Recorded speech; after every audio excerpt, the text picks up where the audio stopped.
Donc bonjour. Donc ça c'est la suite de la vidéo précédente. Alors je rappelle où on en était. On avait un problème avec un iPhone 11 Pro, 11 Pro Max pardon, qui n'avait pas de caméra, donc la caméra ne fonctionnait pas. Mais on avait aussi Face ID qui ne fonctionnait pas. Et on avait détecté que le problème venait de la caméra infrarouge. Le problème de Face ID venait de la caméra infrarouge. Et c'était le flex qui devait être soit abîmé, soit déconnecté de la caméra. Et donc on avait soudé un nouveau flex et à la suite de ça, on avait récupéré le fonctionnement de Face ID. En revanche, la caméra avant, elle ne fonctionne toujours pas et on avait testé avec une autre, en branchant une autre caméra avant, là ça fonctionnait. Donc on va maintenant s'occuper du remplacement de caméra. Et alors, je voudrais montrer un truc intéressant, en profiter, euh, pour montrer que Face ID peut marcher même si la caméra avant ne marche pas. Hein. Donc voilà, là on n'a pas de caméra avant, la caméra arrière marche, pas de caméra avant, et on avait vu qu'on avait bien récupéré le Flood Illuminator, donc ça nous indique que les composants de Face ID fonctionnent. Donc même sans caméra avant, on est capable d'enregistrer une apparence.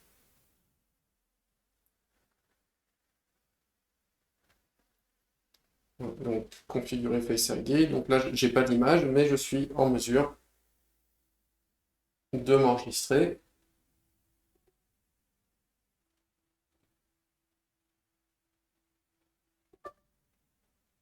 Voilà, ça a marché. Face ID est configuré. Et si je fais ça, le téléphone se débloque et je peux rentrer dedans. Donc voilà, en fait, Face ID c'est purement des composants c'est purement disons de l'imagerie qui se passe en infrarouge. Hein, comme j'avais expliqué dans une vidéo précédente, c'est le dot projecteur qui envoie une image infrarouge sur le visage, qui est enregistrée ensuite par la caméra infrarouge. La caméra avant, elle sert uniquement à ce que, au moment où vous enregistrez votre apparence, vous pouvez voir où se trouve votre visage. Mais en fait, on n'en a pas besoin, et si la caméra avant ne marche pas, on est quand même capable de faire marcher Face ID. Voilà. Donc maintenant, on va s'occuper du remplacement de caméra avant, c'est-à-dire qu'on va extraire la caméra avant défectueuse de son module, et on va la remplacer par une caméra avant qui marche.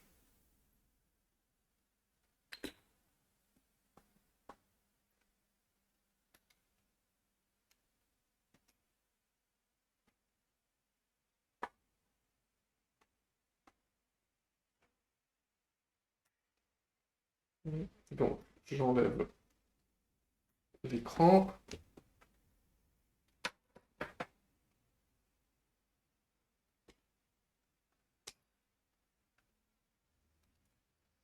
J'extrais le module.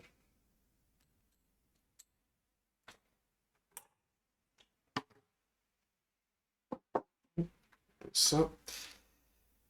Et alors, euh,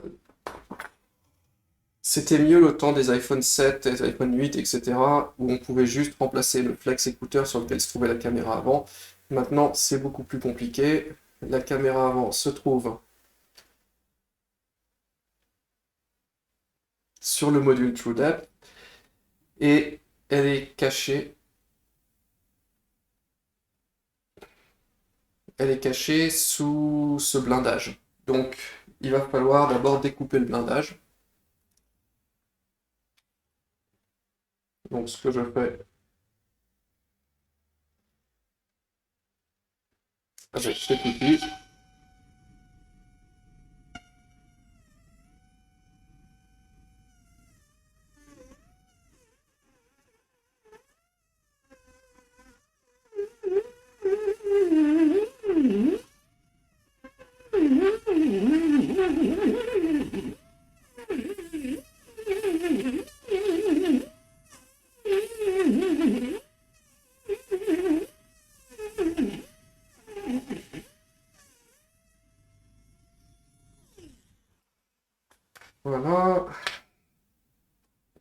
c'est découpé. On a un petit bout d'adhésif ici qu'on découpe. Voilà. Ensuite, hop là, on arrache.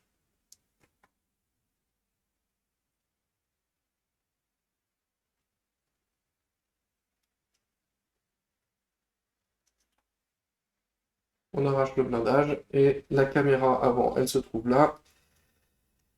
Elle est collée à son châssis ici par de la colle qu'il va falloir découper. Donc il me faut mon petit outil pour découper ça. Où est-ce qu'il est?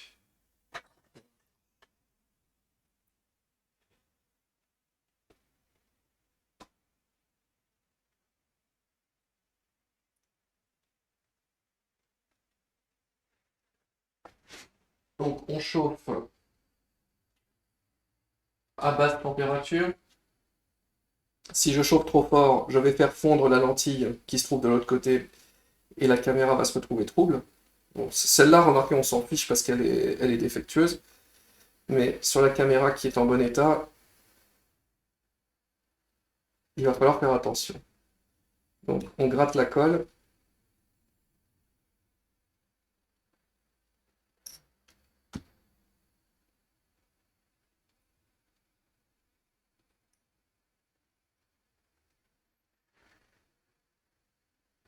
Voilà.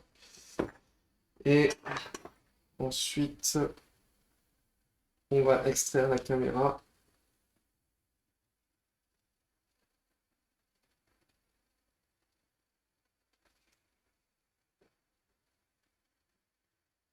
Alors, il va me falloir un truc un peu plus fort pour faire levier. Qu'est-ce que je peux utiliser?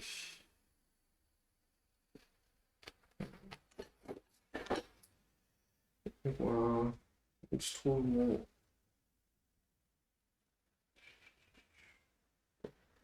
Je trouve plus mes outils. Est-ce que ça irait?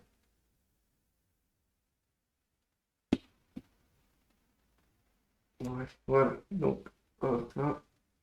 On tire dessus et elle s'enlève. Alors, on voit qu'il reste des résidus de colle. Il va falloir les enlever parce que quand on va mettre l'autre caméra, sinon on va pas pouvoir la mettre bien à plat. Donc il faut d'abord enlever cette colle.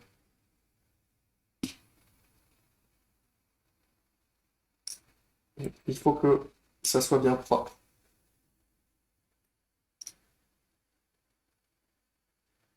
Voilà. Donc on a extrait la caméra défectueuse. Maintenant, on va prendre la caméra qui est en bon état et on espère qu'on n'a pas endommagé le dot projecteur qui est juste à côté.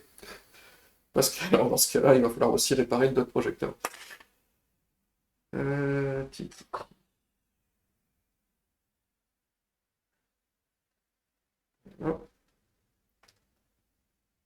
Ensuite, notre caméra de remplacement.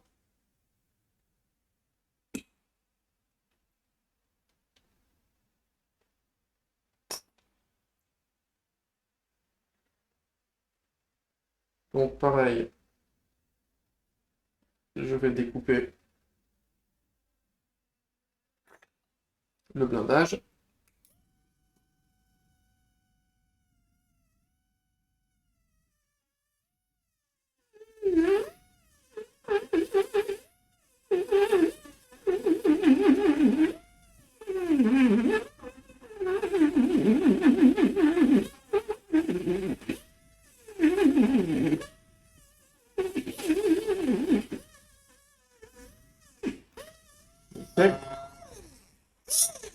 C'est bon.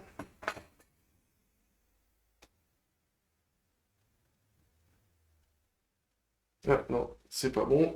Il tient encore un petit peu.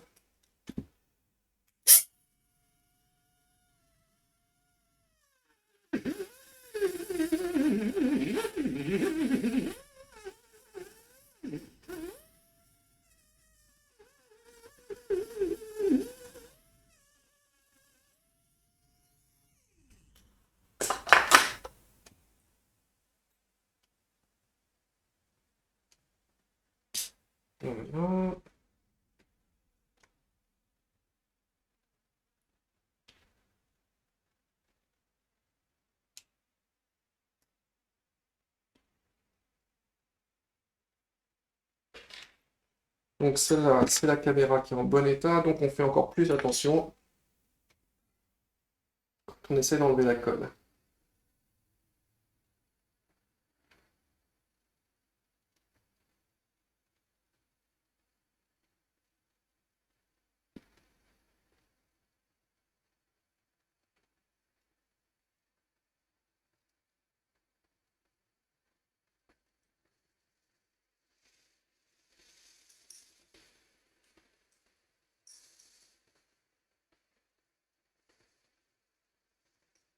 Ok. Et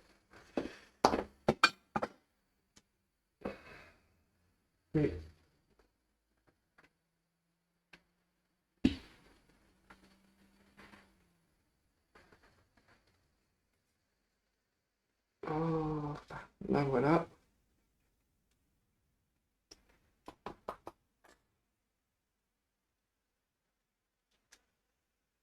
Ok, voilà ma caméra de remplacement. Je remets l'ancien module.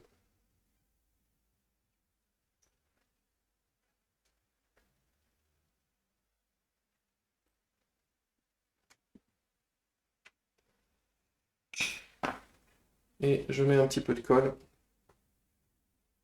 pour qu'elle tienne bien une fois qu'elle est installée.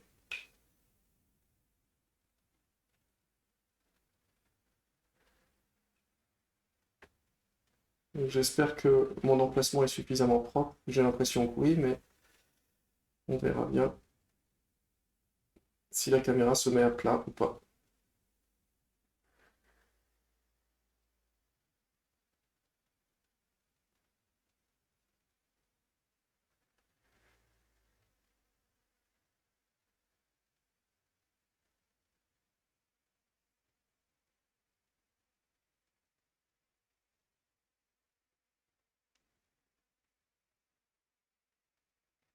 Ok,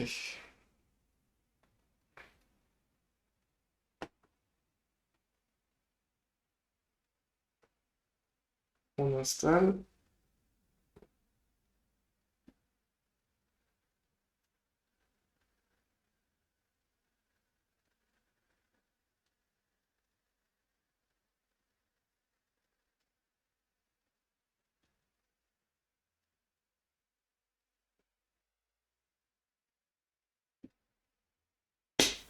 Voilà, voilà, ça a cliqué, ça a l'air bien installé.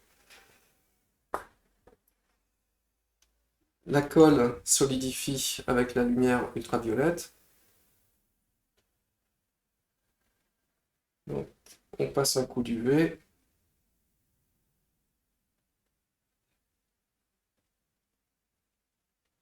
On va faire pareil de l'autre côté.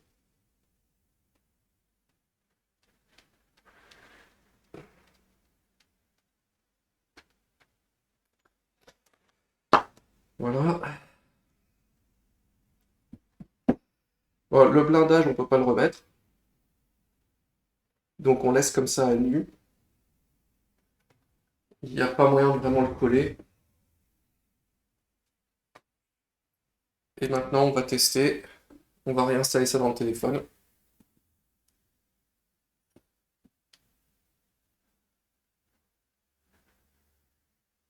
Et on va vérifier qu'il fonctionne.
Regardez.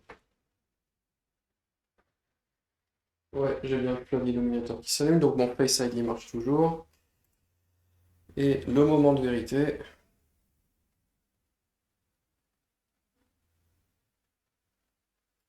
Et oui, j'ai une caméra avant qui marche, je remets bien l'écran.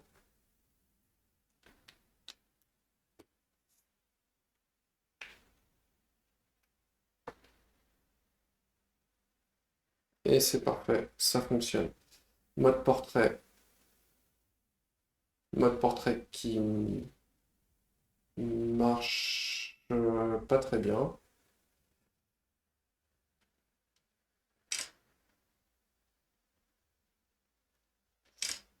Face ID qui marche. Ouais, on va réessayer de s'enregistrer et de débloquer.